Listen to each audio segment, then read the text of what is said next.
যখন নয়া নয়া প্রেম হয় একদম অ্যান্টিবায়োটিক কোর্সের মতন ফোন দিবে, ও বাবু শোনা যান আমার কলজা পাখি, খাইছো? খাওনি? কেন খাওনি? তোমার না শরীর খারাপ করবে? এর মানে যত ধরনের কেয়ার, যত ধরনের কেয়ার সব, মানে তুমি মনে করবে এ তো আল্লাহ মানুষের সাথে প্রেম করছে, এটা তো একটা সাক্ষাৎ ফেরেস্তা। এরা এত খোঁজ নেবে, এত ভালোবাসবে, উল্টা ফেলা দেবে ভালোবাসে। তুমি তুমি তুমি দিন শেষে তোমার কাছে গিল্ট ফিল হবে, হায় আল্লাহ আমি কি কম দিচ্ছি না? এ তো মানে এ তো মনে করো আমার ভালোবেসে উল্টা ফেলা দিচ্ছে, আমি তো নিতেই পারছি না আর। এরকম ভালোবাসবে, তারপরে আসবে তুমি বিয়ের কথাতে। আচ্ছা শোনো, আমাকে না বাসা থেকে একটু প্রেশার দিচ্ছে, বাসা থেকে ছেলে টেলে দেখতেছে, আমি কি তোমার কথা বলবো? বাসায় জানানো দরকার।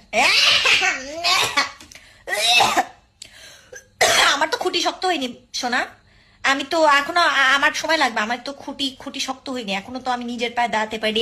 এই আমি যখন প্রেম করবো না বলে হ্যারি পটারের ইনভিজিবল ক্লোকের মধ্যে লুকা বসেছিলাম, আমার ওখান থেকে টাইম নিয়ে তুই নিয়ে আমার সাথে প্রেম করেছিস, সারা রাত জায়গায় আমি তোর সাথে কথা বলেছি, তখন তোর তো ছুটি একদম মাটির মধ্যে গাড়ি বসেছিল, এমন কাটার গাড়ি ছিল, মনে ছিল শুধু একটা সাদুয়া টাকায় কবুল বলে বিয়ে হয়ে যাবে। আর এখন তখন সত্যি সত্যি বিয়ের কথা উঠছে, তখন তুমি নিজের মাটি শক্ত না, তোমার খুঁটি শক্ত না, তোমার কত কি